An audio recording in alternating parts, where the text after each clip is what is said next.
Maine continues to deal with PFAS contamination and evolving environmental standards. Factories and mills are being told to produce fewer chemicals. Good evening, everyone. I'm Amanda Hill. And I'm Brian Yacono. Many companies that still use those so-called forever chemicals are asking the state now for more leeway as they try to find replacements. While others are trying to find new ways to send less of this waste to our state landfills. News Center Maine's David Guilford breaks down these moves and a new report from the EPA. The Environmental Protection Agency just published its annual toxic chemical release report with mixed results. Over the past decade, Maine's air emissions were cut in half, and overall toxic chemical releases dropped 40%. But from 2021 to 22, those releases jumped 10%.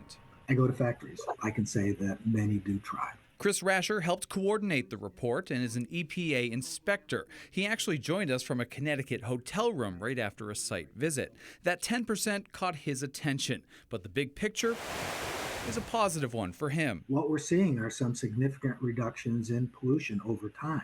On the 10% increase, David Medore from the Maine Department of Environmental Protection wrote to us saying, quote, "There are many possible reasons, including increases in population, in consumer purchasing and related packaging, decreases in recycling and waste diversion programs in Maine's communities, as well as the legislative ban on the land application of sludge due to concerns stemming from PFAS."